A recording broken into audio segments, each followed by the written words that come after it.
कैसे ढाल रखी हैं भगवान जाने। एकदम क्लास में सबसे पहले आ जाती, कितनी बड़ी बात है, अकेली है जिसमें दोनों हस्बैंड वाइफ। गजब है ये भाई, मानना पड़ेगा। ऐसे ही थोड़ी इनको इतनी इतनी गाथा याद है, बहुत ज्यादा इनको स्तुति के प्रति है। सादर प्रणाम दीदी। सादर प्रणाम दीदी।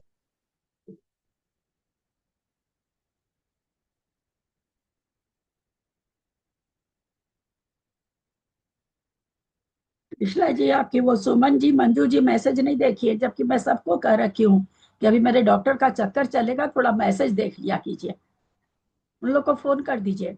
मैं फोन कर रही हूँ। सुमन की तो तबीयत काफी खराब है, आज एडमिट होने की, उसको उल्टियां 10 लग गए हैं। तो मैं सबको कह रखी हूँ कि थोड़ा सा मेरे को डॉक्टर का भी चल रहा है समस्या, तो मैं कभी भी। मंजू फोन कर रही हूँ। आज वो लेट से बुलाई तो दोपहर में हो नहीं सकेगा स्वाध्याय। ऐसे थोड़ा सवेरे बुलाती थी ना, 11 साढ़े 11 तब तो फिर बाद में कर लेते थे। आज वो आने ही बोलिए 12 बजे, और कितना देर लगेगा क्या लगेगा कुछ पता नहीं। और स्वाध्याय छूटेगा, इससे अच्छा सुबह कर लेते हैं। कोई देखिए आए ही नहीं है। हाँ मैं देख।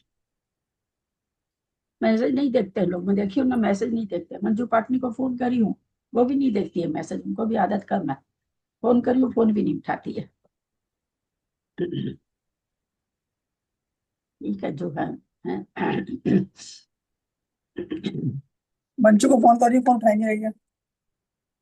नहीं उठाते, पता नहीं, कुछ लोग फोन भी नहीं उठाते। देखा हुआ, कहता मंजू पाटनी जी को किया, अभी मैंने फोन किया है पर उठाई नहीं रही। अत पौराणिक स्वाध्याय प्रतिष्ठापन बेलायाम श्री श्रुत भक्ति काय सर्गम पूर्वे हम।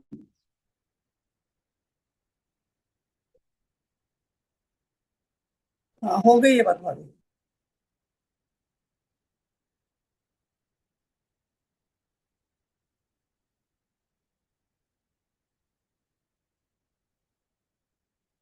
त्रिशतम द्वादश चैव कोट्यो लक्षान् श्रुति तदकानि चैव पंचाशदष्टौ सहस्र संख्यामेतत् श्रुतं पंचपदं नमामि अनन्तभासे यत्थं कनहृदयेभिं गन्थयं सर्वं पनिमामि भक्ति जुक्तो सुतरान् वयं शीर्षा इच्छामि बन्ते सुत भक्ति का सब कौतुसलम अंगो वंग पई नहीं पाहुडय परियम सुत पडमान वो पूज्या चिद्या चे सुत थई थुई धम्म कहाय निच कालम अचेमी पूजेमी बंदामी नमस्सामी दुख कहो कम कहो बोहिलाओ सुगई गमनम समाहि मरणम जिनगुण संपत्ति हो बचम। अथ पौराणिक स्वाध्याय प्रतिष्ठापन बेलायाम श्री आचार्य भक्ति काय सर्गम पूर्व।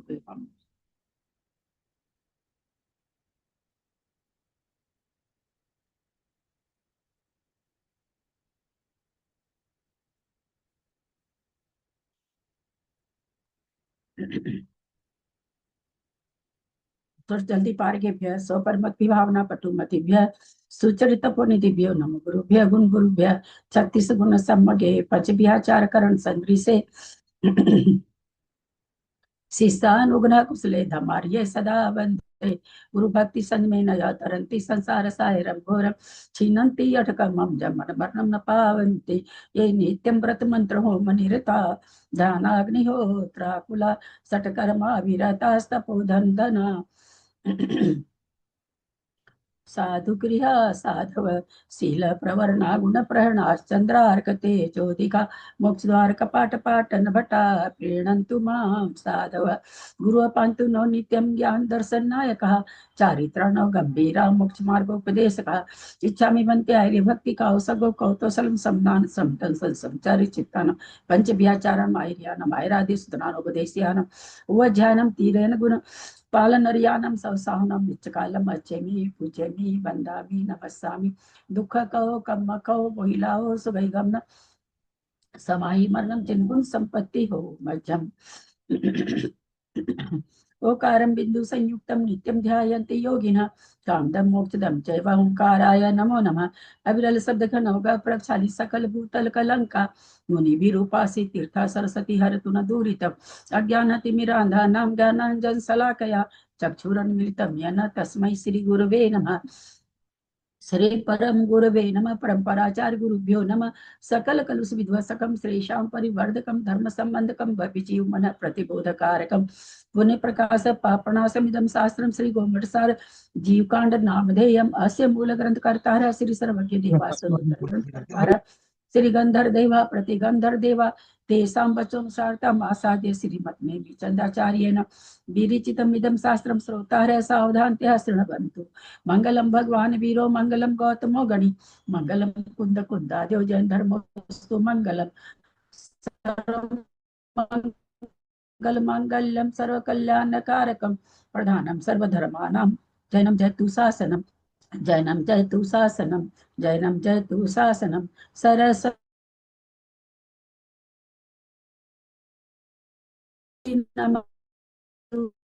में सदा। द्वादशांग जिनवानी माता की जय। परम हर्षि जीव कांत जी की जय। आचार्य भगवान श्री नेमीचंद आचार्य की जय।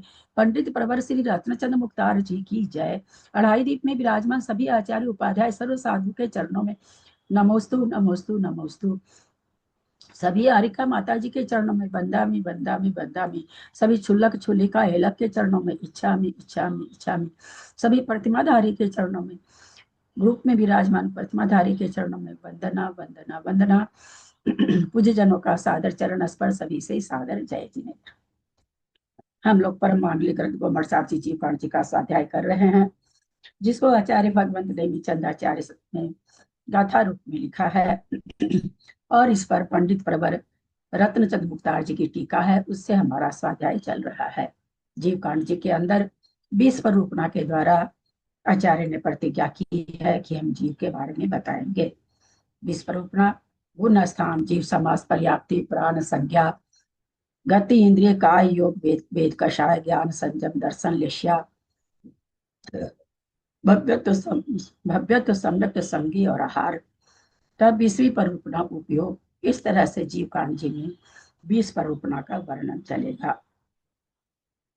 सबसे पहले आचार्य इसमें मंगलाचरण के बाद हमको 14 गुण स्थान में जो 5 भाव हैं, उन 5 भावों के बारे में बताया, किस गुण स्थान में कौन कौन से भाव होते हैं। उसके बाद पहली स्वरूपना गुण स्थान स्वरूपना चल रही है, जिसमें हम लोगों ने पहला दूसरा तीसरा चौथा स्थान आचार्य ने कहा दर्शन मोहनी की अपेक्षा होते हैं, चारित्र नथी, वहां चारित्र नहीं है। 5वें गुण स्थान से जो वर्णन चला है मोहनीय कर्म की अपेक्षा चारित्र मोहनी की अपेक्षा चला है। और जब श्रेणियां मंड गई है, श्रेणी मंडने पर हमारे और कर्मों में भी कार्य होते हैं, अतः आयु छोड़ करके सारे कर्मों की विवक्षा शुरू हो गई। सभी में ही स्थिति कांडघात अभाग कांडघात, स्थिति बंधाप शरण अभाग बंधाप शरण, प्रशस्त प्रकृतियों का अभाग बढ़ना, अप्रशस्त प्रकृतियों का द्विस्थानिक होना। इस तरह से आचार्य हमें सारी चीज बताते हुए अनिवृत्तिकरण गुण स्थान के आवश्यक बताए। सबसे मुख्य आवश्यक अनिवृत्तिकरण का अंतरकरण करना। अंतरकरण करना, पूर्व स्पर्धक को अपूर्व स्पर्धक बनाना, अपूर्व स्पर्धक को की में बादर कृष्टि करना, और छपक श्रेणी वाला अगर है तो आगे लोग में सूक्ष्म कृष्टि भी करेगा। इस तरह से अनिवृत्तिकरण के बाकी जो आवश्यक हमारे शाति से अप्रमत से चले थे, वो आवश्यक भी चल ही रहे हैं। और अनिवृत्तिकरण परिणामों से खास चीज जो हुई थी कि जो निधत्ति निकाचित रूप कर्म थे और उपसमकरण था, वो विच्छुत्ति हो चुका था। सामान्य कर्म रूप में सब निषेक हो गए थे। जैसे जैसे परिणाम वैसे वैसे उनका जो भी स्थिति कांडघात अभाग कांडघात बंधा अपसरण जो भी होना है उसमें भी होने लगा है। सामान्य से वो निषेक बन चुके हैं। ऐसा आचार्य हमें अनिवृत्तिकरण गुण स्थान में बताए थे और इसकी विशेषता बताए थे। इसमें जितने समय हैं उतने ही परिणाम हैं, जबकि अध्यकरण में और अपूर्व करण में असंख्यात लोग प्रमाण परिणाम थे कुल भी, और प्रति समय भी असंख्यात लोग प्रमाण परिणाम थे। इसलिए वहां जीवों के एक साथ श्रेणी मारने वाले के एक जैसे परिणाम भी पाए जा सकते थे और अलग अलग भी पाए जा सकते थे। दीदी प्रणाम करती हूँ दीदी, मंगलाचरण नहीं हुआ है दीदी। अलग समय में पाए जाने वाले जीवों के हो परिणाम गया। अलग ही होते थे, ऐसा आचार्य ने हमें बताया था। परंतु अनिवृत्तीकरण में समान समय वालों के परिणाम समान ही होंगे। इस तरह इतनी चीजें अभी तक हम अनिवृत्तीकरण गुणस्थान में पढ़ चुके हैं। अब आगे का विवरण चलेगा। दीदी प्रणाम करती हूँ, एक बार खाली ये उत्तम अंतःकरण। पणमीय जिनिंद वर्णेमि चंद्रमकलंकम पुनरयन भूषणोदयम जीवस्य परुगणम वोच्छम थुवा पूव फड्डे बादर सुहम गया कीर्ति अनुभागा हीन कमानंत गुणे नवरादु वरम चहे अस। हाँ बोले, कोई कुछ बोल रहे थे, क्या हाँ बोल रहे दीदी, मैं बोल रही थी, ये शुरू में आपने बोला ना कि नव्य गुण स्थान में अंतरकरण हुआ, और क्या हुआ था? मतलब मैं लिख एक्चुअली सोची लिख लेती हूँ, 3-4 दिन थी नहीं ना, तो मेरा छूट गया शायद ये। नहीं, वो मैंने सामान्य से अनिवृत्तीकरण गुण स्थान के सारी चीज बताई मैं। हाँ वो तो निदति निकाचित वाला ये तो मतलब मेरे पहले पढ़ने में आ गया इतने समय। अनिवृत्तीकरण का मुख्य आवश्यक इस ग्रंथ में ही आया है कि इसका मुख्य आवश्यक अंतरकरण करना है। हाँ। अब अंतरकरण के बाद में और क्या होता है, तो पूर्व स्पर्धक से अपूर्व स्पर्धक बनता है। अपूर्व स्पर्धक के बाद बादर कृष्टि होती है। बादर कृष्टि तो दोनों श्रेणी वाले कर रहे हैं, परंतु सूक्ष्म कृष्टि तो केवल लोक की होगी, वो भी छपक श्रेणी वाला ही करेगा, ऐसा मुझे याद आ रहा है। अभी तक कुछ ऐसा बताई नहीं है, देखते हैं। और वो सब जान ही रहे हैं हम लोग कि अनिवृत्तीकरण गुणस्थान में का जितना काल है, यानी जितना समय, काल से मतलब जितना समय, उसका समय माने समय, समय हाँ वाले हमारा समय नहीं, समय वाला आगम वाला समय, उतने ही परिणाम है। अर्थात एक समय में एक परिणाम होता है। यहाँ पर जो साथ चढ़ते हैं, अनंत काल पहले भी जो चढ़े हैं अनंत काल तक चढ़ेंगे, पहले समय में सबके परिणाम, चाहे तीर्थंकर हो और चाहे सामान्य केवली हो, और चाहे उपसर्ग केवली हो, चाहे अंतर्मुख में होने वाले केवली हो, अनिवृत्तीकरण गुणस्थान में सब पहले समय में सबके परिणाम वही परिणाम हुआ है सबको। तो इस तरह से ये चीजें हम लोग इसमें से समझ चुके हैं।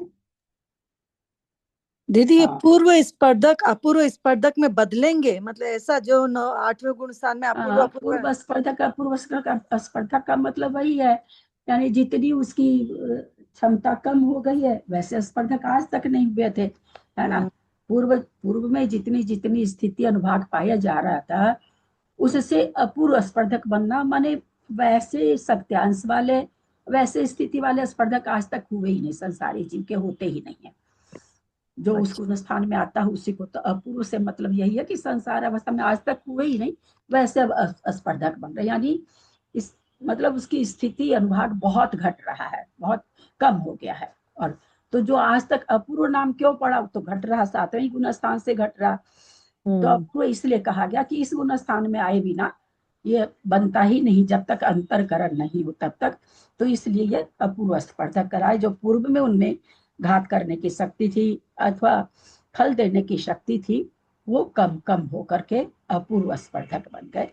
ये सारी सारी सारे कार्य जो अश्वकरण वगैरह जितने भी करण आ रहे हैं, क्या है ये तो कुल मिला के क्या हो रहा है, स्थिति अनुभाग कम हो रहा है, बस इसमें यही हमको मोटे रूप में ही समझना है कि स्थिति अनुभाग कम हो रहा है। छपक है, उसको तो आगे अब मोक्ष जाए, मतलब के मोक्ष न भी जाए, केवल ज्ञान होने की कगार पर आ गया, 10वां होगा, 10 में से 12वां होगा। और सब गुण स्थानों का काल बहुत छोटा छोटा है, आगे आगे के गुण स्थानों का काल अंतर्मुख होते होते होते हुए भी पीछे के अंतर्मुख से आधा आधा होता जा रहा है, तो वो थोड़ा थोड़ा सा समय है, तो नेचुरली स्थितियां बहुत कम कर लेगा। और प्रथम उपसम वाला इसलिए उपसम करता है कि बहुत मोटी स्थिति उपसम नहीं हो पाती है, इसलिए वो भी स्थिति अनुभाग का को कम कर रहा ताकि दबा सके, है ना। एक रहता है, जैसे आप ऐसे समझे कोई बहुत बड़ा सांप हो, उसको दबाना पड़े तो दबा पाएगा क्या आदमी, कितनी बड़ी चीज लाएगा उसको दबाने के लिए। एक छोटा सा कहीं अपने बाथरूम वगैरह में, जहाँ ये कच्चे मकान वगैरह होते हैं, तो कई बार देखते ना कनगोजर वगैरह निकल जाता, खास करके तीर्थों में जाइए तो वहां तो हमको लगता है निकलता ही है क्या। तो छोटे से कनगोजर को हम तौलिया डाल कर उसको बाहर फेंक देते हैं, लेकिन आज वही इतना बड़ा रहे तो कर सकेंगे क्या, नहीं कर सकेंगे। तो इसीलिए सारा उपसम वाला क्यों कर रहा, इसलिए उपसम वाला भी कर रहा कि दबाने लायक तो हो, खूब बड़ी स्थिति रहेगी तो दबा ही नहीं पाएगा, परिणामों में विशुद्धि नहीं बन पाएगी, बहुत सारी सत्ता लेके बैठा रहेगा तो परिणामों में वैसी विशुद्धि नहीं आ पाएगी कि वो 10वां 11वां गुण स्थान प्राप्त करे। तो इसलिए वो भी करता है, सबका स्थिति कांडघात अनुभाग कांडघात ये वो भी कर रहा है। दीदी कहा प्रथमों करने वाला अनंतानुबंधी की भी संयोजना करता है कि नहीं करता है? करता है ना? कौन? प्रथमोसम करने वाला जो नहीं नहीं नहीं नहीं, है सब मिथ्या होता है। करता है किसको ना? होता? बहुत अच्छा, थोड़ा सा है भी कंफ्यूजिंग, इसमें दो मत नहीं है, लेकिन कौन करता? अनंता, हैंड रेज करिएगा। अनंतानुबंधी की भी संयोजना सम्यक दृष्टि करता है कि मिथ्या दृष्टि करता है? मैं भी बोलूं दीदी, सम्यक दृष्टि करते हैं। तो सम्यक दृष्टि करता है तो सम्यक दृष्टि तो जो प्रथम उपसम कर रहा है वो तो मिथ्या दृष्टि है। अनिवृत्तिकरण के गुण स्थान के बाद अंतरायाम कर रहा तब तक वो मिथ्या दृष्टि है, अंतरायाम करने तक मिथ्या दृष्टि है। अंतरायाम के समय में जब पहुंच जाएगा तब वो उपसम सम्यक दृष्टि है, तो वो कहां से करेगा, है ना? तो जो 6 बताया था एक बार आपने, वो क्या चीज थी? वही अभी मतलब कल क्या तो मैं सुन रही थी तो मुझे लगा कि जैसे ऐसे क्या? अपन बोलते हैं कि अनंतानुबंधी की भी संयोजना 5-6 जगह होती है, जिसमें से प्रथम सम करते समय, द्वितीय सम करते समय, वो कुछ और है क्या? अंतरकरण बोले थे कि अंतरकरण, जो हाँ, 3 अंतरकरण है वो 5-6 जगह होता है। प्रथमोपसम के समय में होता है, द्वितीयोपसम के समय होता है, सम्यक उपसम दर्शन के समय होता मारने है के समय में होता है, छप्पक श्रेणी मारने के समय में होता है, सकल संयम लेने के समय में होता है, ऐसे 5 और भी एक जगह। तो भाई वो सब तो ये सब में दृष्टि कर रहे हैं। प्रथमोपसम के समय में 3 करण करते हैं कि नहीं, 3 करण हो हाँ, रहा है ना, उसके हाँ, बाद ही उपसम होता है ना। तो 3 करण कहाँ कहाँ होता है वो बता रहे थे। तो 3 करण सब जगह होते हुए भी करण में जो परिणाम है वो अलग अलग है। हाँ, अलग अलग का मतलब आत्मा में जो विशुद्धि बन रही है वो अलग अलग है, परिणाम का मतलब विशुद्धि। तो ऐसा नहीं कि 3 करण प्रथमोपसम कर रहा है उसके, और 3 करण जो छपक श्रेणी पर कर रहा है वो, या जो छाइक सम्यक प्राप्त कर रहा है वो, क्या इसके सबके परिणाम तो एक से परिणाम नहीं है ना, हाँ, एक से परिणाम नहीं है। एक जो प्रथमोपसम कर रहा वो मात्र 3 टुकड़े कर रहा मिथ्यात्व का, है ना, 3 टुकड़े कर रहा है। कोई 3 टुकड़े को दबा रहा है, कोई 3 टुकड़े को क्षय कर रहा है, कोई चारित्र मोहनी को उपसम कर रहा है, कोई चारित्र मोहनी का क्षय कर रहा है। तो जैसी मोटे मोटी संश्लेष परिणामों को, या कहिए कि मतलब जो परिणाम अच्छे नहीं, जो कर्म परमाणु जो अच्छे नहीं है उनको दबाना पड़ रहा है या क्षय करना पड़ रहा है, तो उतना ही मोटा अस्त्र शस्त्र चाहिए ना, हल्की हम्म, चीजें तो नहीं होगा। तो वो वहां बताया गया है, आपको सुनने में कंफ्यूजन हुआ। अंतरकरण नाम एक होते हुए भी अंतरकरणों की जो विशुद्धि है वो एक जैसी नहीं है। सबसे कम विशुद्धि प्रथमोपसम जो करता है, 3 करण करता है उसकी है, और सबसे अधिक विशुद्धि जो छपक श्रेणी जीव चढ़ता है उनके 3 करण की है। ये वहां पर हाँ, बताया गया अंतरकरण का, जो 3 करण जो कर रहे हैं उसकी बात है वहां पर। अच्छा। अधाकरण, अपूर्वकरण, अनिवृत्तिकरण, इन 3 करण परिणामों की बात कही गई है। तो ठीक फिर है। वो उपसम कर करके 7 प्रकृतियों का उपसम कर करके आगे बढ़ता है जीव, मतलब यहाँ भी संयोजना नहीं कर रहा है अनंतानुबंधी की। कहाँ पर? चौथे गुण स्थान में जब 3 मिथ्यात्व के 3 टुकड़े किया, सम्यक प्रकृति। 3 टुकड़े किया प्रथमोपम, तो उस समय तो सातों प्रकृति दबी हुई है ना, हाँ, वही है ना? दबी हुई है, वही तो बोल रही हूँ ना अभी मैं। तो सातों ही दबी हुई है कि उदय उदय में तो आ नहीं रही है। तो सातों को दबाकर अंतरायाम करके और ऊपर भेज के ऊपर फिर उसका उपशम किया।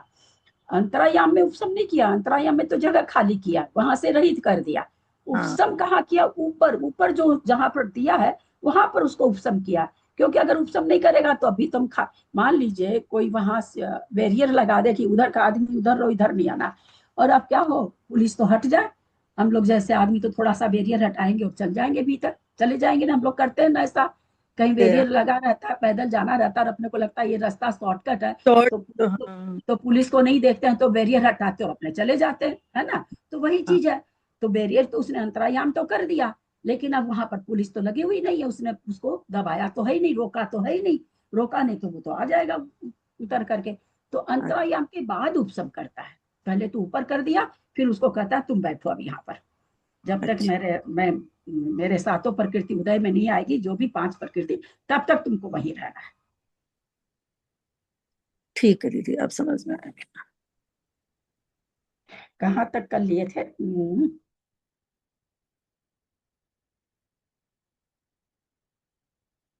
कहाँ तक लिए थे कल?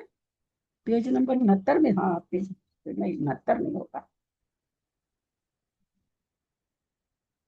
67 का जो है ना, लास्ट पैरा हो गया था आपका, फर्क वही हो लग गया। रहा था 60 से। मैं बात बात में पेज निकाल दी इसमें से। ठीक है। 60, पेज नंबर 67 का लास्ट पैरा ले रहे हैं। क्रोध की प्रथम कृष्टि ऊपर बता चुके हैं। वो टोटल कितनी संग्रह कृष्टि होती है? टोटल संग्रह कृष्टि कितनी होती है?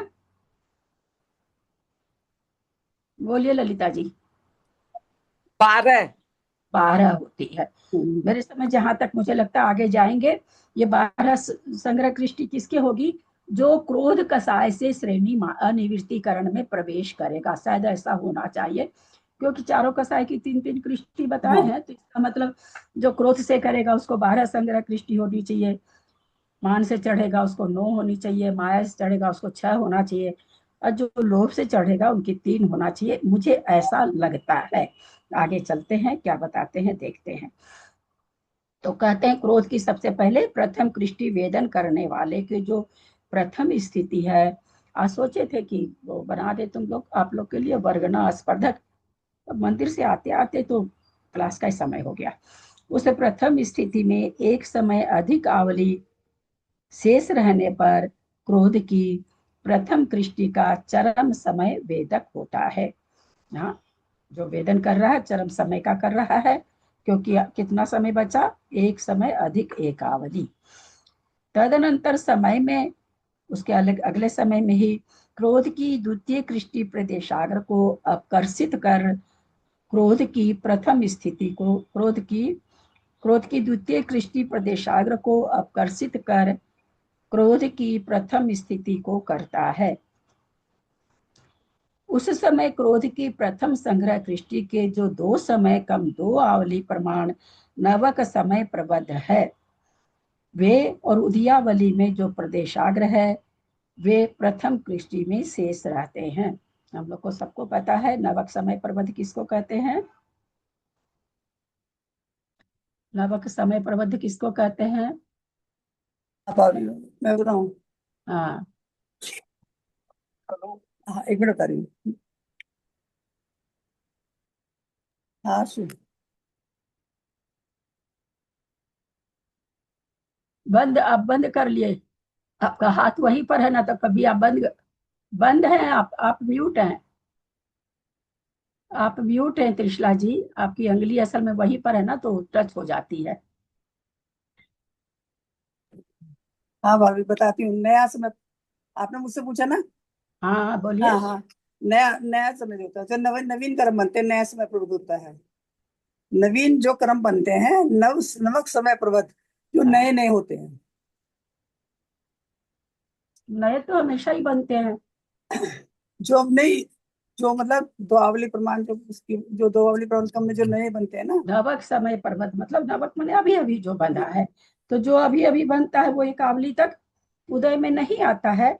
इसलिए वो कह रहे हैं कि वो नवक समय प्रबद्ध जो कर्म परमाणु है, और ऊपर जो एक आवली एक समय, दो आवली 2 समय, ऐसे जो निषेध थे, वो कहते हैं वे सब वे नवक समय प्रबद्ध, और वे और उदयावली में प्रविष्ट जो प्रदेशाग्र है, वे प्रथम कृष्टि में शेष रहते हैं। तो प्रथम कृष्टि को सारे को क्या कर रहा? कर्षण कर करके खत्म कर रहा, चरम समय का वेद करके। जो नवक समय प्रबद्ध, जो चूंकि कर्म प्रति समय उदय आ रहा है, तब भी कर्म तो बंध ही रहा है। उदय आ रहा है, पीछे बंधे हुए कर्म। नवक समय जो बंध रहा है वो एक आवली प्रमाण, एक आवली एक समय तक उदय में नहीं आता। अब एक आवली में असंख्यात समय ऐसे, और हम लोग समझ लें उसको 4 समय है। तो 4 समय और एक समय बाद 5 समय। तो अभी जैसे इस समय जो कर्म बंधा वो भी नहीं उदय में आएगा। इसके बाद जो समय बंधा, कर्म बंधा, वो भी नहीं, क्यों हमने 4 समय माना अवधि को, वो भी नहीं अभी उदय में आएगा। और तीसरे समय में बांधा वो भी नहीं आएगा, और चौथे समय में बांधा वो भी नहीं आएगा। लेकिन वो 4 समय में जो हम कर्म बांधे वो अभी उदय में नहीं आएगा। लेकिन अगले समय में जो हमने पहले वाले 4 समय के पहले समय में जो कर्म बांधे थे वो उदय में आ जाएगा। उसके बाद वाले समय में जो कर्म बांधे थे वो अब उदय में आ जाएगा। जिसका 4 समय पूरा हो गया, 4 समय में 4 बार कर्म बंध गए और 5वें समय में और बंध रहे हैं, लेकिन 5वें समय में जब कर्म बंधेगा तो जो पहले के 4 समय के पहले समय में जो कर्म बंधे थे, क्योंकि अचलावली खत्म हो गई, तो वो अब उदय में आ जाएगा। तो वो यहाँ पर यही यही चीज बताना चाह रहे हैं। जैसे पिछली बार तो सबको चित्र बना बना के बताए थे, हम रखते नहीं है ना उठा करके, वापस बनाने के लिए बहुत समय चाहिए भाई। थोड़ा सा चित्र से समझ में आ जाता है। देखती हूँ समय, आजकल समय नहीं मिल रहा, एकदम कागजों को संभालने का समय नहीं मिल रहा, इतना सारा कागज मिल रहा सारा। तो थोड़ा सा मोटा मोटी समय की 4 समय, जिस कर्म का समय हमने आवली को 4 समय माना, तो जिस कर्म को बंधे हुए 4 समय, चूंकि क्या कहते हैं अचलावली उदयावली, यानी जो कर्म बनता है वो एक आवली परमाणु उदय में नहीं आता है।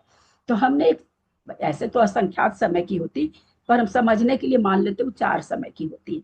तो अभी जो हमारे कर्म बंधा वो 4 समय तक उदय में नहीं आएगा, 4 समय के बाद उदय में आ जाएगा। और इस समय के बाद जो कर्म बांधे हैं वो अगले 4 समय के बाद उदय में आएगा, है ना। तो इस तरह से समय की अचलावली उदयावली की होती है प्रत्येक समय में। तो 4 समय तक तो उदय में नहीं आता, लेकिन 4 समय के बाद में वो उदय में आना चालू हो जाता है। तो उदयावली कोई अचलावली कोई एक समय की तो है नहीं, कई संख्यात समय की एक आवली होती है। तो जो उस असंख्यात समय में, जो उस आवली के असंख्यात समय में जो पहले समय में कर्म बंधे, उसकी आवली पहले पूरी हो जाएगी। दूसरे समय में जो कर्म बंधे उसकी आवली उसके बाद पूरी होगी, तो वो उसके बाद उदय में आएगा। तो ऐसे वहां पर ये कह रहे हैं, वही चीज यहाँ समझाना चाह रहे हैं कि भी करते हुए उदयावली में प्रवेश जो सबसे आगे वाला प्रदेश है, यानी जो पहले समय में बांधा था, वो भी उसमें बता देते, समाहित हो जाते उदयावली। और बाकी जो बचे हुए वे शेष रहते हैं, प्रथम कृष्टि से वो शेष रहते हैं, क्योंकि अभी वे उदय आने लायक नहीं हुए। थोड़ा सा जो पहले बंदे थे वो नहीं नव नव समय प्रबंधक रहेंगे ना दीदी। जो 4 समय पहले बांधे, अपन 4 समय माना है, तो 4 समय हाँ वाला फिर पहले उदय में आएगा, फिर 3 समय वाला, तो फिर नवक समय हाँ प्रबंधक किसको कहेंगे? जो आखिरी में उदय आएगा। नव नहीं नहीं, नवक समय पर्वत सभी है ना। अभी बंधा वो अच्छा अभी समय 4 समय के बाद आएगा, फिर अगले समय हाँ में बांधा वो भी नवक समय पर्वत। एक आवली अच्छा तक के जितने विषय के वो सब नवक समय पर्वत कहलाएंगे। जी जी जी, बहुत अच्छा, प्रणाम। उस समय क्रोध की द्वितीय कृष्टि का प्रथम समय वेदक होता है। द्वितीय कृष्टि में पहले के और समय का वेदक होता है, मतलब अनुभव में उसके आता है। सबका साई बहुत से है। थोड़ा थोड़ा सा यहाँ पर भाव भाषणा के लिए रत्नचंद जी मुख्तार दे दिए हैं। मूल जो जीव कांड है, जो सामान्य से जो जीव कांड है, जिस जो किसी की टीका नहीं है, और किसकी है क्या है मुझे ध्यान नहीं है। हम लोग तो पहले मंदिर में हुआ तो था, किसका था या ध्यान नहीं है। कन्नड़ वृत्ति तो नहीं थी, कन्नड़ वृत्ति में तो कन्नड़ में भी लिखा रहता है। ये तो पंडित जी की टीका है ना, तो ये थोड़ा थोड़ा विचारे दे दी है कि कम से कम लोग समझ तो पाए क्या होता है।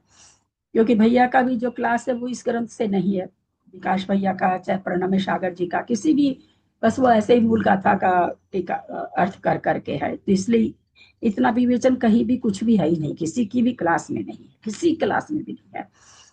शंका, जिस प्रकार क्रोध की प्रथम कृष्टि का वेदन करने वाला, जिस प्रकार शंकाकार शंका कर रहे हैं, जिस प्रकार क्रोध की प्रथम कृष्टि का वेदन करने वाला चारों कसायों की प्रथम कृष्टियों को बांधता है, उसी प्रकार क्रोध की द्वितीय कृष्टि का वेदन करने वाला क्या चारों ही कषायों को द्वितीय कृष्टि को बांधता है अथवा नहीं बांधता है।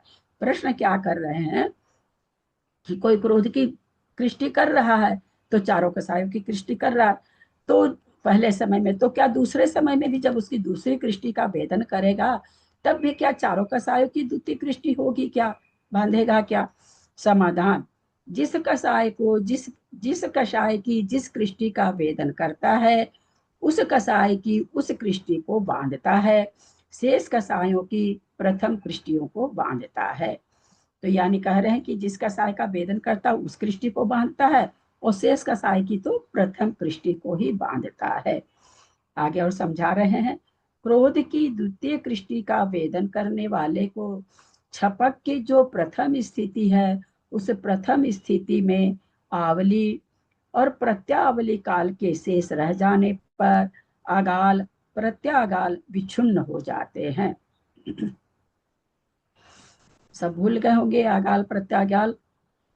कहते हैं आवली प्रत्यावली के शेष रहने पर आगाल प्रत्यागाल का यहाँ पर कर्मों का आपस में संक्रमण होना, आगाल होना, प्रत्यागाल होना, ऊपर नीचे की स्थिति को करना। ये कहते तो जब आवली भर बचता है तो फिर अब उसमें क्या करेगा, ये आवली प्रत्यागाल रहने पर आगाल प्रत्यागाल दोनों ही खत्म हो जाते हैं। उसी प्रथम स्थिति में एक समय अधिक आवली के शेष रहने पर, उसी प्रथम स्थिति में एक समय अधिक आवली के शेष रहने पर उस समय क्रोध की द्वितीय कृष्टि का चरम समयवर्ती वेदक होता है। उस समय में चारों संजलन कसायों का स्थिति बंद तो 2 मास, पहले 4 मास हो रहा था ना, अंतर्मूर्त अधिक 4 मास या अंतर्मूर्त कम 4 मास हो रहा था। अब कृष्टि हो रही है, कृष्टि होने से स्थिति बंद कितना कम हो गया, सीधे आधा हो चुका है, 2 मास और कुछ कम 20 दिवस प्रमाण है, और खत्म होकर के 20 दिवस यानी 20 दिन का आ गया।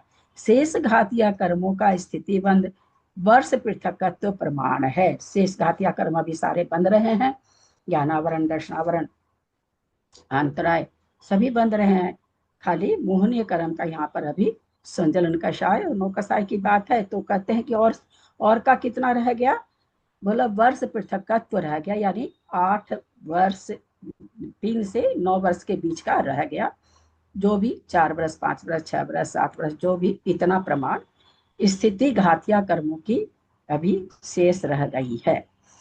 शेष कर्मों का स्थिति बंद हो रहा है, सॉरी इतना, शेष कर्मों का स्थिति बंद संख्यात 1000 वर्ष प्रमाण है, और जो अघातिया कर्म जो वहां पर बंध रहे हैं वो संख्यात 1000 वर्ष के बंध रहे हैं। उस समय चारों संजलनों का स्थिति सत्व, अब स्थिति सत्व कितना है, बंधना तो उन्होंने बता दिया कि 2 मास और कुछ कम 20 दिन, लेकिन सत्ता में कितने पड़े हैं अभी, तो कह रहे 5 वर्ष और अंतर्मूर्त कम 4 मास प्रमाण है। उस समय चारों संजलनों का स्थिति सत्व माने सत्ता कितनी है संजलन कसाय की, तो 5 वर्ष और अंतर्मूर्त कम 4 मास प्रमाण, यानी 5 वर्ष और 4 माह में अंतर्मूर्त कम कर दीजिए, 5 वर्ष अंतर्मूर्त कम 4 मास, इतनी स्थिति बची है। और बंद कितना हो रहा था, 2 मास, 2 मास के बाद 20 दिवस होने लगा। स्थिति कितनी बच रही है संजलन कसाय की, तो 5 वर्ष और अंतर्मूर्त कम 4 माह। शेष 3 घातिया कर्मों का स्थिति सत्व संख्यात 1000 वर्ष प्रमाण है। बाकी सबका कितना है, तो बोलते हैं संख्यात 1000 वर्ष है। नाम को गोत्र वेदनीय कर्म का स्थिति सत्व असंख्यात वर्ष प्रमाण है। नाम गोत्र वेदनीय कर्म का स्थिति कितना, असंख्यात वर्ष है। आयु का तो बताया ही नहीं, क्यों, का तो नहीं होगा ना, नहीं आयु को बंध छोड़ तो के। नहीं होगा, असत तो पूछ रहे हैं हम, बंध थोड़ी पूछ रहे हैं यार, सुन के उत्तर दिया करो। सबका सत्य बताया, आयु का क्यों नहीं बता रहे, क्या कारण है, बंध नहीं रही है सो तो ठीक है, आयु का सत्य नहीं बताने का क्या कारण है।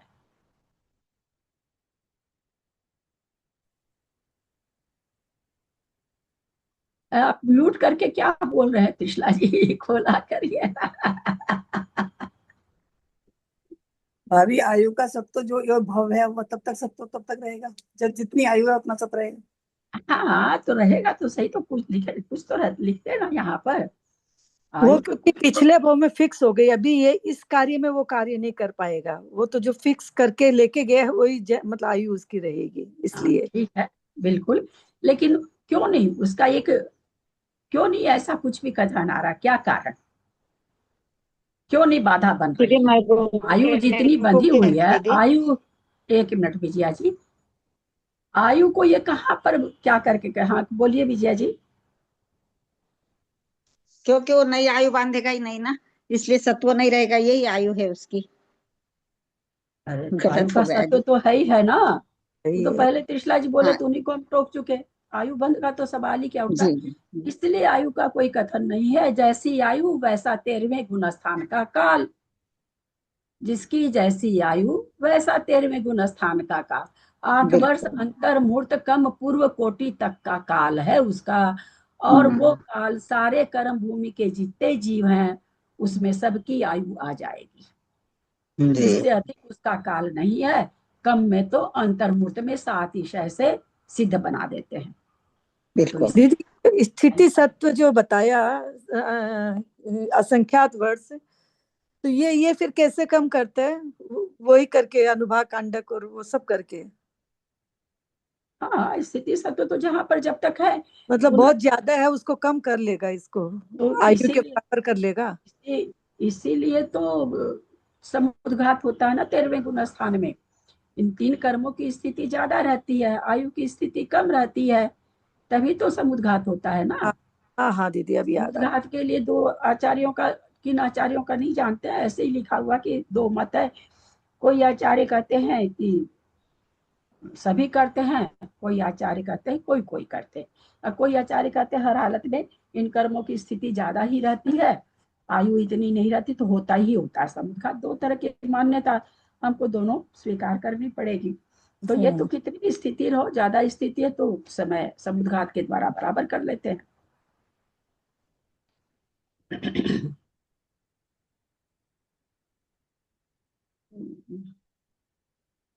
तदनंतर समय में क्रोध की तृतीय कृष्टि के प्रदेशाग्र का अपकर्षण, प्रदेशाग्र मतलब अब अपने बहुत अच्छी तरह से कर्म कांड जी में जिस समय उपसम श्रेणी विधान आया है, उस समय बहुत अच्छी तरह से प्रदेशाग्र समझे थे। प्रदेशाग्र मतलब जो जो उसके जिसके मतलब क्रोध के बारे में आ रहा है, सबसे आगे वाले जो उदय में आने वाले प्रदेश हैं वो अग्नि प्रदेश। सब में क्या है, अपनी अपनी स्थिति हो रखी है। तो जो एकदम अभी सबसे आगे हो रखे हैं, सबसे पहले उनका आकर्षण कर करके प्रथम स्थिति को करता है। उस समय में क्रोध की तृतीय संग्रह कृष्टि की अंतर कृष्टियों के असंख्यात बहुभाग उदीर्ण होते हैं और उन्हीं के असंख्यात बहुभाग बांधते हैं। इतनी विशेषता है कि उदीर्ण होने वाले अंतर कृष्टियों से बंधने वाली अंतकृष्टियों का परिमाण विशेषहीन होता है। जो उदय में आ रही है उनका अनुभाग से अंतरकृष्टि, अंतरकृष्टि में जो बंध रहे हैं उसका तो ही नहीं होगा। क्रोध की तृतीय कृष्टि को वेदन करने वाले के प्रथम स्थिति में एक समय अधिक आवली शेष रहने पर चरम समयवर्ती क्रोध वेदक होता है। उसी समय क्रोध संजलन की जघन स्थिति का उदीरक होता है। उस समय उदीरक माने उदीरना करता है, उदीरक का मतलब उदीरना होती है। उस समय चारों संजलन का सहायक हुआ स्थिति बंध 2 मास है और स्थिति सत्व पूर्ण 4 वर्ष प्रमाण है। माने उसमें कोई अंतर्मुत आदि कम नहीं है, पूर्ण मतलब पूरे के पूरे 4 वर्ष। तदनंतर समय में मान की प्रथम कृष्टि का आकर्षण कर प्रथम स्थिति को करता है। यहाँ पर जो संजलन मान का सर्ववेदक काल है, उस वेदक काल के त्रिभाग मात्र प्रथम स्थिति है।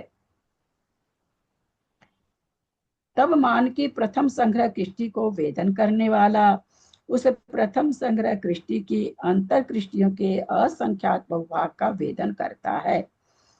तभी उन उदीर्ण हुई कृष्टियों में विशेषहीन कृष्टियों को बांधता है तथा शेष कसायों की प्रथम संग्रह कृष्टियों को बांधता है।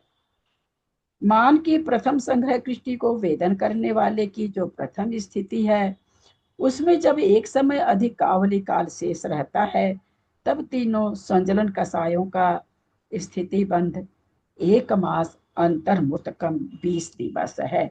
अब यहाँ पर और भी कम हो गया जब मान में आ गया तब, क्योंकि क्रोध तो बंधना बंद हो चुका है, कृष्टि उसकी हो चुकी है। तथा स्थिति सत्व 3 वर्ष और अंतर्मूर्त 4 मास है।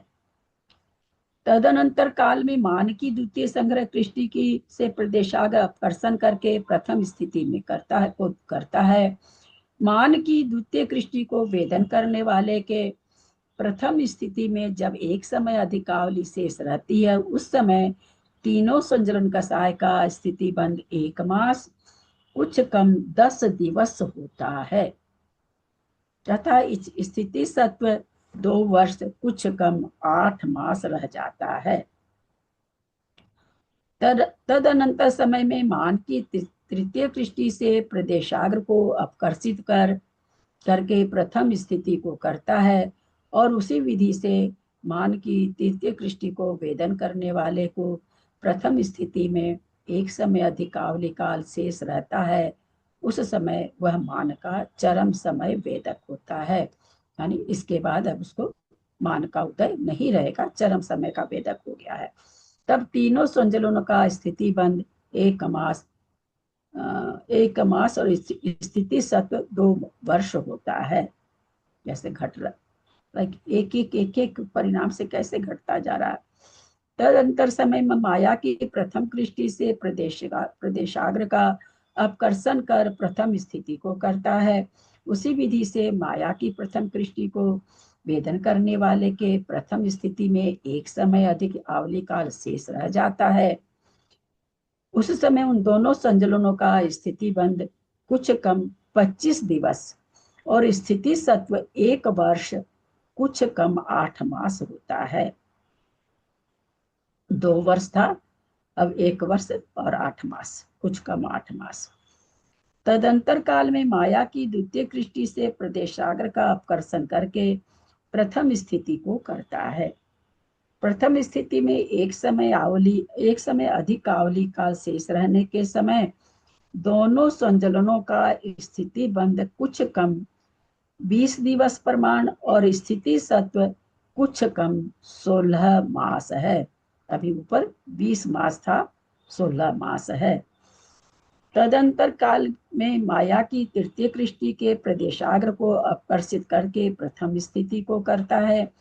उस प्रथम स्थिति में एक समय अधिक आवली काल शेष रहने पर माया का चरम समयवर्ती वेदक होता है। अब इसके बाद माया का वेदन नहीं होगा, चरम समय को वेदन कर रहा है। उस समय दोनों संजलनों का स्थिति बंद अर्धमास यानी 15 दिन और स्थिति सत्व 1 वर्ष यानी 12 महीना है। शेष 3 घातिया कर्मों का पहले था 20 से 16 हुआ, 16 से 12 महीना हो गया। शेष 3 घातिया कर्मों का स्थिति बंद मास पृथकत्व यानी जो वहां पर वर्ष पृथकत्व था घट करके अब कितना होने लगा है, मास पृथकत्व यानी 3 से 9 वर्ष हो रहा था, यहाँ 3 से 9 महीना होने लगा। और स्थिति सत्व संख्यात सहस्त्र वर्ष है, पहले शायद असंख्यात असंख्यात था शायद, जहां तक मुझे याद आता है। और स्थिति सत्व असंख्यात, स्थिति बंद संख्यात, 1 मिनट छूट गया कुछ। दोनों संजलनों का स्थिति बंद अर्धमास स्थिति सत्व 1 वर्ष है।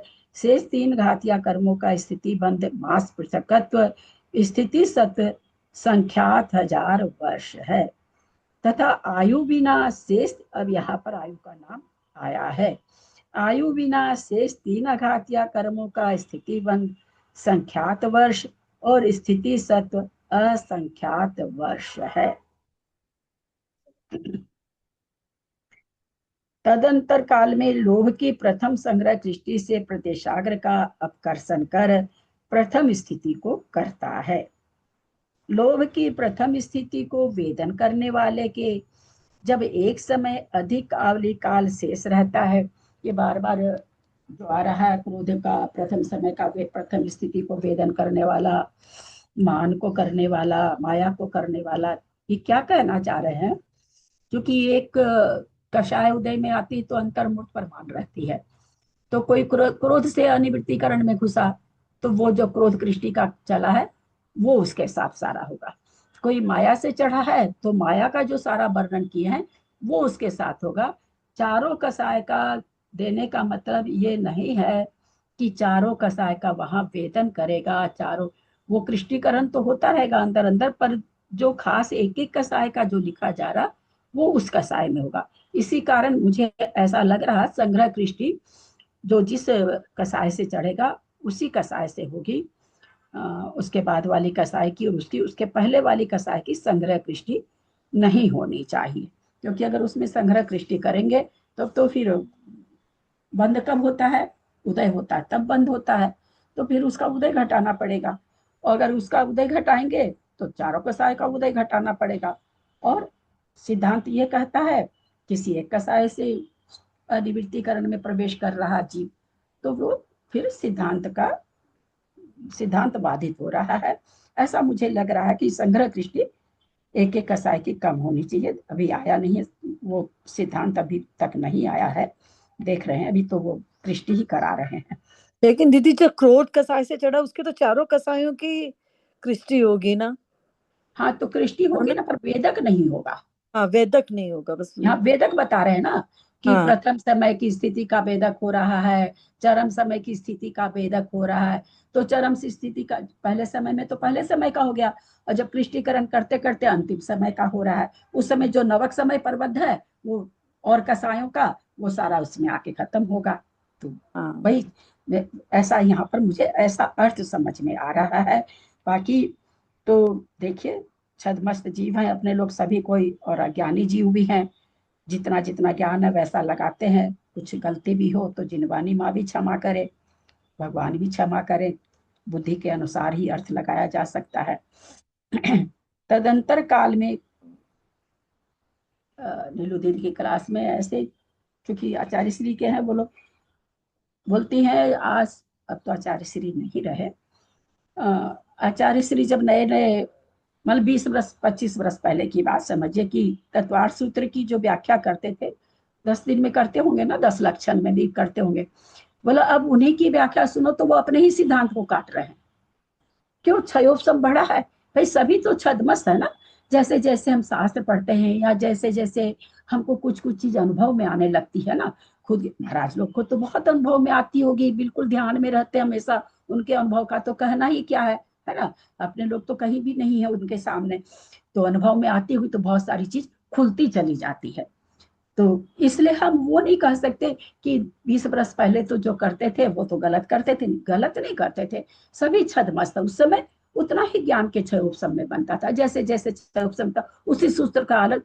नीलू दीदी कई बार बोलती है कि दोनों प्रवचन में इतना अंतर है। तो आज हम भी ये पहले जो पढ़ा है जीव कांड, उस जीव कांड से अभी के जीव कांड की स्वाध्याय अगर आप मिलान करेंगे तो आपको जमीन आसमान का अंतर लगेगा, क्योंकि इसके बीच में बहुत सारी चीज मैं स्वयं भी पढ़ ली, और कर्मकांड जी भी अपने पढ़ लिए। अपने उसके पहले जीव कांड के पहले अपने कर्मकांड पढ़े नहीं थे, कर्मकांड का तो अपना एक ही बार हुआ है ना, तो बहुत सारा फर्क पड़ गया है ना।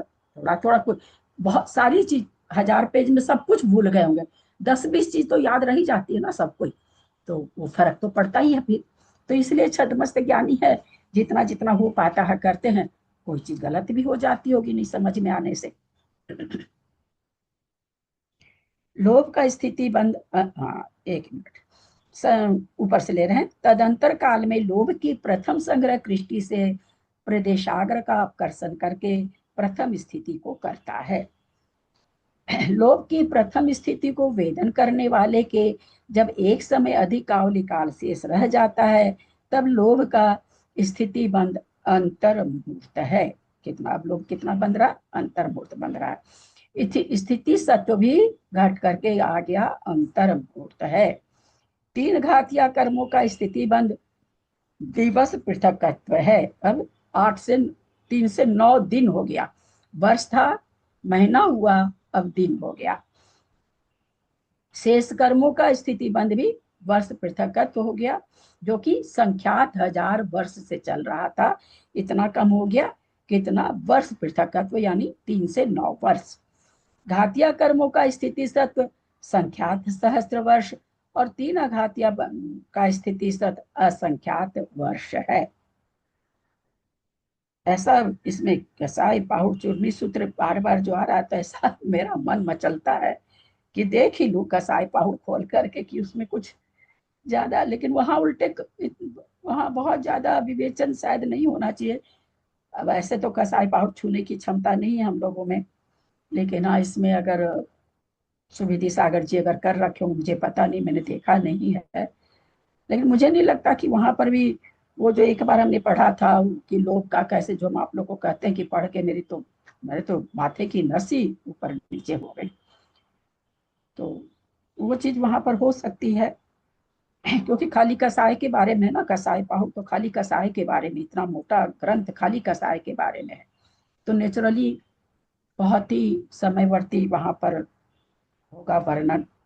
देखिए कभी कुछ खोल के देख पाए तो अवश्य बताएंगे, अगर होगा तो। इसमें ग्रंथ तो नहीं छू सकते, क्योंकि मेरा खुद का ही मन इतना मचलता है ना कि अगर इसका कुछ खास उसमें वहां लिखा हुआ तो अपन जितना अपना अपना क्षय उपसम उतना जाने तो सही, उन शब्दों से तो परिचय हो हमारा। अब देखिए क्या हो रहा है, तद तद पश्चात अनंतर काल में, अनंतर काल में माने अनंतर काल का मतलब क्या होता है, मान लीजिए 8 बज के 1 समय पर वो ऊपर वाला हुआ, लोभ का स्थिति मतलब अंतर्मुख। तद अंतर काल में क्या होगा, 8 बज के 2 समय की 8 बज के 3 समय, नहीं, 8 बज के जो एक समय था उससे भी पहले अनंतर समय, मतलब वो अंत से पहला समय। क्या चीज अंत से, अंत से अनंतर, हाँ तो अंत हुआ, मतलब जैसे जो आखिरी हम शहर। आपको बोल तो रहे हैं, हमने आप तो आपको इसीलिए संख्या दे दी, क्योंकि भाषा सबको सब समझ में नहीं आती ना, भाषा तो इसमें दिया ही हुआ है। हमने कहा 8 बज के 1 समय पर वो कार्य हुआ, अब यहाँ तदंतर लिख रहे हैं तो उसका क्या मतलब, उससे अगले समय, हाँ, मतलब एक से दूसरे समय। 8 बज के 2 समय पर ये कार्य के अनंत, 2 मिनट की। चूंकि यहाँ समयवर्ती सारे काल हो रहे हैं, तो 8 बज के 2 समय में अब ये हो रहा है। तत्पश्चात अनंतर काल में लोभ की द्वितीय कृष्टि से प्रदेशाग्र का अपकर्षण करके प्रथम स्थिति को, जैसे बहुत जगह हम लोग क्या पढ़ते हैं, किसी ने 3 करण करके और दर्शन मोनि का क्षय किया, क्षायिक समय दृष्टि हुआ। तत्पश्चात ऐसे आता है ना, तत्पश्चात क्या होता है, उसके बाद का शब्द किसको याद है, तत्पश्चात उसके बहुत, बाद, हाँ, उसके बाद, तत्पश्चात के बाद शब्द कौन सा आता है, किसको याद, बहुत बार आता है और बहुत बार पढ़ा समझाए भी हैं, विश्राम बोल के थे। करके, हर हर जगह, है ना। हम एक थोड़ा सा धनिया कूट लिए, अब उसके बाद तो 10 मिनट हम बैठना चाहते हैं, तुरंत दूसरे काम में नहीं लग पाते हैं। तो ये बहुत बार आप आया है सब जगह, जब भी कोई बड़ा कार्य होता है तो विश्राम का मतलब, हम उस समय ये भी कहते थे कि इसका मतलब आप लोग ये नहीं सोचिएगा कि वो सो गया थोड़ी सी देर के लिए, बोला नहीं, उसी परिणाम की विशुद्धि बनी रहनी, न पीछे होना न आगे होना।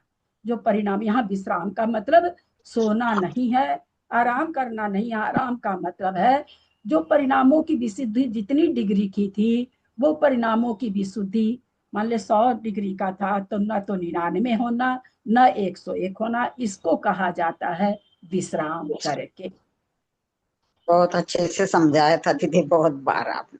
बहुत बार आता ना, अब उसमें उसको पढ़े थे जब प्रणम सागर जी की जो पढ़े थे, क्या किताब का नाम था, अनुयोग द्वार। अनुयोग द्वार, उसमें तो हर समय में विश्राम करा रहे हैं ना, हर समय में विश्राम करा रहे हैं, 3 करण के द्वारा विशुद्धि करके, विशुद्धि से विशुद्ध होता हुआ विश्राम करके, अंतर्मुठ के बाद में प्रथमोपसम, ऐसे करके हर जगह प्रथमोपसम करेगा, विश्राम करेगा, 3 करण करेगा, विश्राम करेगा, क्षय करेगा, विश्राम करेगा, हर जगह विश्राम आता है। संख्यात है, जहाँ बार ऊपर नीचे छठे सातवें गुण स्थान में झूलेंगे, विश्राम करेंगे, हर जगह वहां पर विश्राम, विश्राम यानी मतलब वो परिणामों को वैसे ही बना के रखना, हाँ, जितनी मतलब डिग्री। हाँ, मतलब परिणामों में तुरंत फिर विशुद्धि, या वो एक कार्य अगर हो जाता है तो एक मुख्य कार्य है ना, मुख्य कार्य जब हो जाता है तो थोड़ी सी हम खाना बनाते, सब्जी के बाद दाल बनाते, दाल के बाद चावल बनाते, बनता रहता, कोई विश्राम नहीं लेते। लेकिन एक कोई बड़ा काम अगर हम लोग कर ले कि इतना सारा नमक तोड़ ले, तो फिर अपने लोग को लगता कि नहीं अब 5 मिनट बैठे, नहीं थक गए हम तो, होता है ना ऐसा। तो उसी तरह से कोई खास कार्य जब होता है परिणामों के बल से, तो फिर परिणाम थोड़ी सी देर के लिए वैसे ही बने रहते हैं, उसको विश्राम कहते हैं। तत्पश्चात अनंतर काल में लोभ की द्वितीय दृष्टि से प्रदेशाग्र का अपकर्षण करके प्रथम स्थिति को करता है। उसी समय लोभ की द्वितीय तृतीय दृष्टि के प्रदेशाग्र को सूक्ष्म सांप्रायिक दृष्टि रूप करता है, जो कि ये सूक्ष्म वाला जो क्रिया हो रही है ये उपसमक्य नहीं होगी। अभी आपने अनंतर माने क्या बताया? अभी अनंतर माने क्या बताया बिना था? अंतर के, बिना अंतर के। जैसे अभी आपने कोई काम किया, तुरंत दूसरे ही समय में दूसरा कॉपी करने लगे। अंतर समय में भाई अभी किया, फिर थोड़ा विश्राम किया, फिर दूसरा का। अनंतर माने बिना ये अंतर के। अनंतर का मतलब बिना अंतर के, अनंत, ये क्या कहे, अंतर रहित। संजलन लोभ कषाय के अनुभाग को बादर सांप्रायिक दृष्टियों से भी अनंत गुणित हानि रूप में परिणमित कर अत्यंत सूक्ष्म या मंद अनुभाग से रूप से अवस्थित करने को सूक्ष्म सांप्रायिक कृष्टिकरण कहते हैं। यानी सूक्ष्म को सूक्ष्म कर लिया, और यही अब उसका गुण स्थान भी यहाँ पर जब हो जाएगा तो गुण स्थान भी चेंज हो जाता है। अभी तो कर रहा सर्व जघन्य बादर कृष्टि से, सर्व जघन्य बादर कृष्टि से सर्वोत्कृष्ट सूक्ष्म सांप्रायिक कृष्टि का भी अनुभाग अनंत गुणाहीन होता है।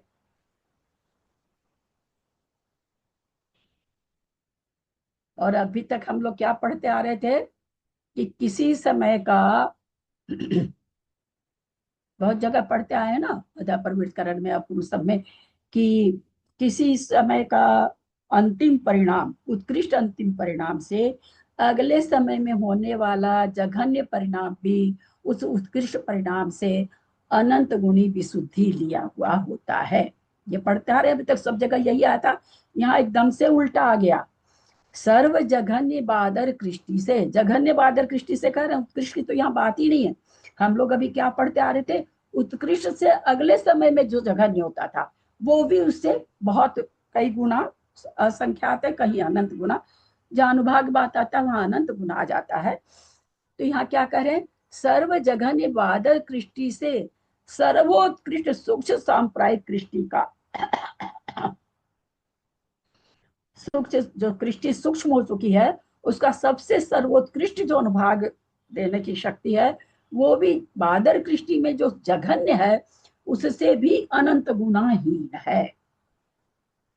मतलब कितना कम हो गया कि जघन्य बादर कृष्टि से भी सूक्ष्म कृष्टि का उत्कृष्ट वाला भी जघन्य बादर कृष्टि से अनंत गुणाहीन है। इतना कम फल देने की शक्ति हो गई है। तो आता है हर बार, यही तो आता है। हाँ हाँ, अगर हीन होने की व्यवस्था होती है तो यही तो आता है कि अगर जो है, जो जैसे उत्कृष्ट में था जो द्वितीय जगन्य आया, तो जगन्य थोड़ा सा एक तो धीरे धीरे, मतलब स्पीड धीरे बोलिए। मैं कह रही कि भाभी पहले भी तो यही आता था कि जो पहले जिसे जो चीज हीन होने वाली है, तो जो जिसे पहले का तो उत्कृष्ट है, हीन है, और दूसरे वाले का जो उससे कम हीन है वो उत्कृष्ट है, तो वो उससे असंख्यात गुना हीन है। ऐसे ही तो आता था, ऐसे ही है ना? नहीं, वो वैसे नहीं हम कहना चाह रहे हैं।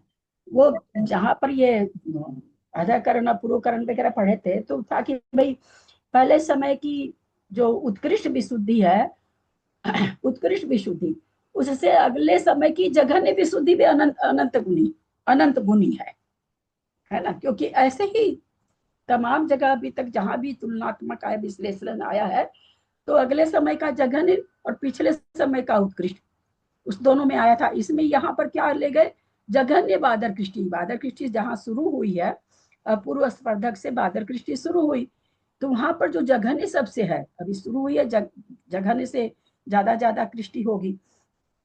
उससे कह रहे हैं जो सूक्ष्म संप्राय हो गया है, यानी लोभ जो सूक्ष्म हो गया, उसका अनुभाग कितना है, तो अनंत गुणित हीन है। तभी तो वो नया अगर अनंत भाग अनंत गुनाहीन नहीं कराएंगे बादर कृष्टि से, तो बादर कृष्टि में तो अभी बंद हो रहा है ना। अभी हम क्या पढ़ते आ रहे हैं, स्थिति बंद, स्थिति सत्व सब पढ़ते आ रहे हैं ना। सारी जितनी भी कृष्टि अभी कराए हैं सब में बंद भी बताते आ रहे हैं ना, कि स्थिति बंद हो रहा है। स्थिति सत्व तो छोड़िए, सत्व तो है ही है, बंद भी बता रहे हैं ना।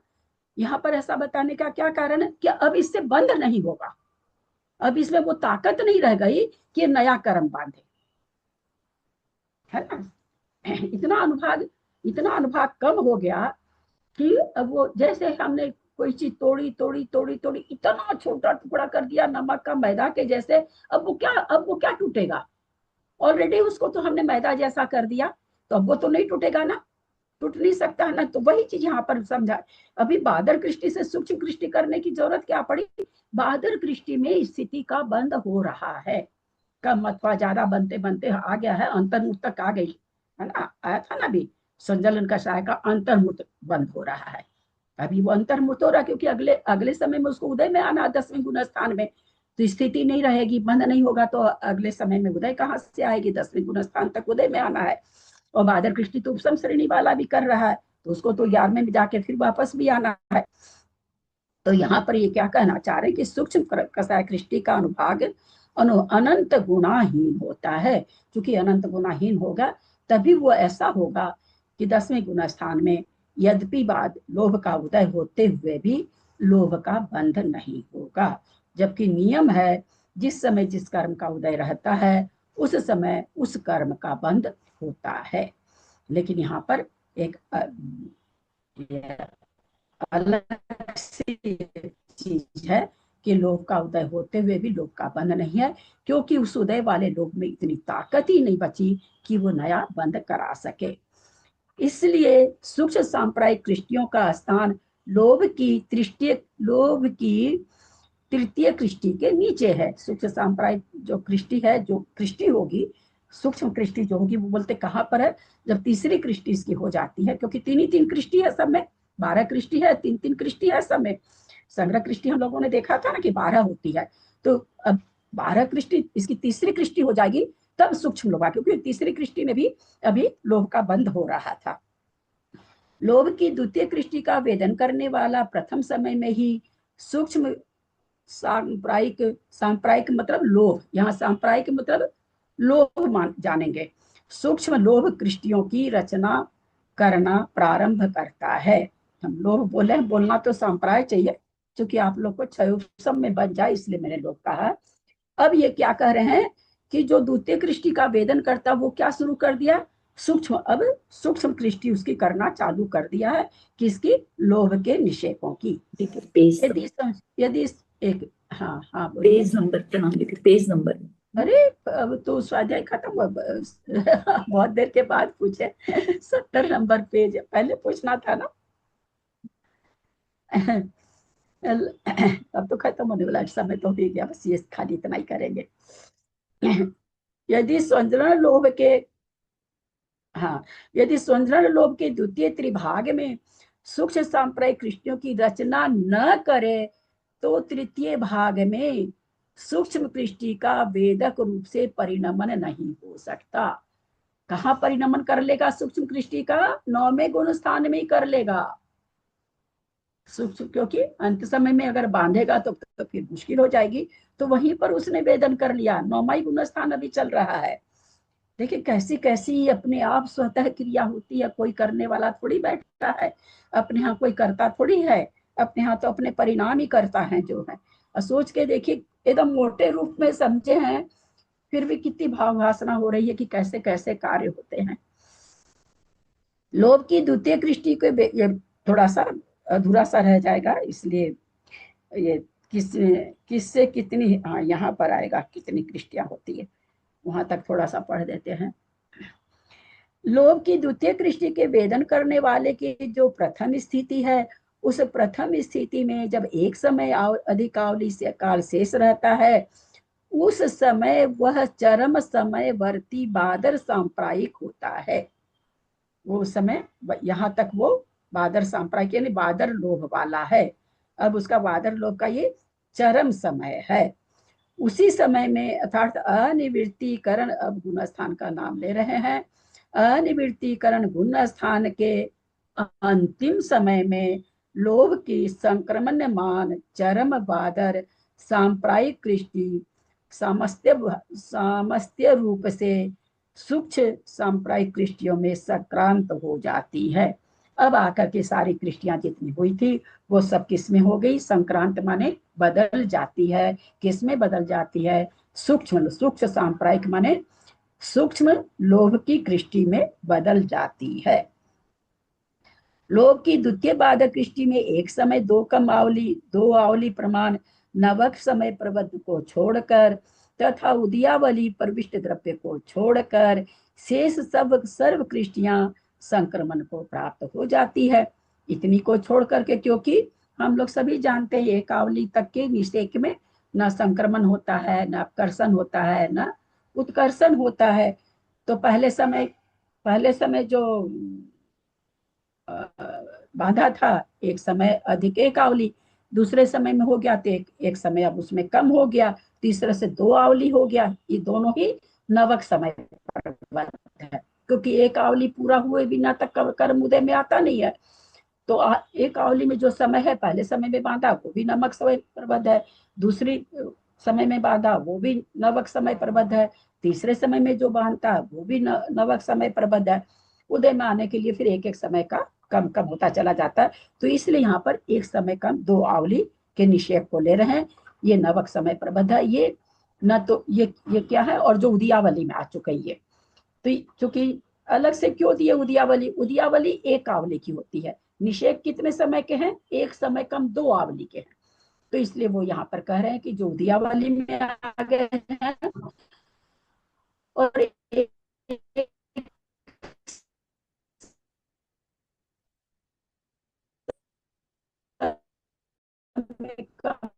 दो आवली के निषेध नहीं हो पाएगी।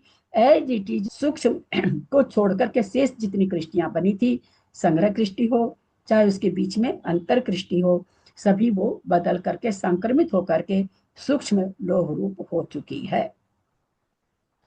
संचलन क्रोध की उत्कृष्ट कृष्टि भी प्रथम अपूर्व स्पर्धक की आदि वर्गणा, अर्थात अपूर्व स्पर्धक की जघन्य वर्गणा के अनुभाग के अनंत भाग, जो आदि वर्गना अपूर्व स्पर्धक की है, जिसकी कृष्टि बनने वाली है, तो सबसे उत्कृष्ट कृष्टि है। तो बोला वो भी कितनी, उसकी जघन्य वर्गना का अनुभाग कितना है? अनंतमय भाग है, यानी बहुत कम हो गया है। इस प्रकार कृष्टियों में अनुभाग उत्तरोत्तर अल्प है। जितनी भी कृष्टियां होती जा रही है, अनुभाग कम कम कम कम होता जा, अनुभाग ही कम करें कृष्टियों से, प्रदेशों की संख्या कम नहीं हो रही। कृष्टि का मतलब अनुभाग कम करना।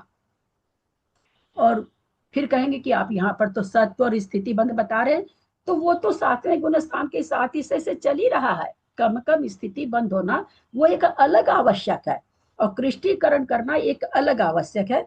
कृष्टिकरण किसमें हो रहा है? खास करके अनुभाग के लिए यहाँ पर आ रहा है। और वो जो स्थिति का अंडघात, स्थिति कम करना, वो तो पहले से ही चल रहा है। इस प्रकार कृष्टियों में अनुभाग उत्तरोत्तर अल्प है, अतः जिसके द्वारा यह संज्ञा सार्थक है, यह कृष्टि का लक्षण है। कृष्टि माने कृष्ण करना। सभी संग्रह कृष्टियां और उनकी अवयव कृष्टियां, संग्रह कृष्टि, अवयव कृष्टि कौन सी? अंतर कृष्टि को अवयव कृष्टि कहा गया। दो कृष्टि के बीच में जो हम लोगों ने अभी स्वाध्याय में पढ़ा अंतर कृष्टि, उसको यहाँ पर अवयव कृष्टि होना चाहिए। वही उसकी अवयव कृष्टियां समस्त द्वितीय स्थिति में होती है, किंतु जिस कृष्टि का वेदन होता है उसका अंश प्रथम स्थिति में होता है। यानी जिस समय जिस कसाय का वेदन होता है उसका प्रथम स्थिति में ही अंश होता है। ऐसा अब किसमें कितनी कृष्टियां होती है कल ये शायद है ना, वही तो है। क्रोध कसाय से चढ़ा उसका 12 कृष्टि, मान से चढ़ रहा है उसका 9, माया से चढ़ रहा है, छपक श्रेणी वाले की बात है। कर लेंगे इसको। दीदी बादर कृष्टि और सूक्ष्म कृष्टि क्या होती है?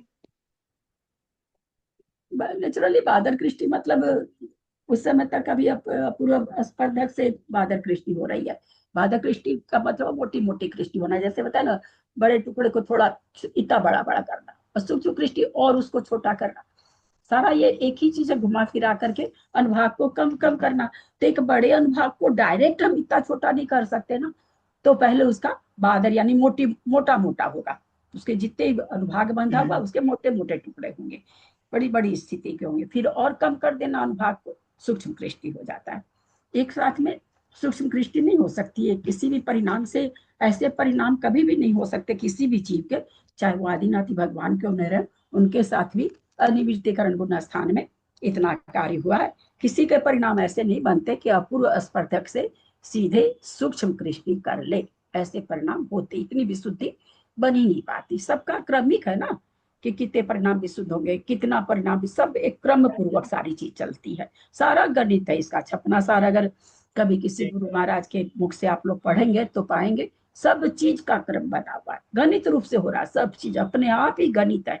कौन सी गणित ये है भगवान जाने, जो स्वतः ही अपने आप होती रहती है। बहुत बड़ा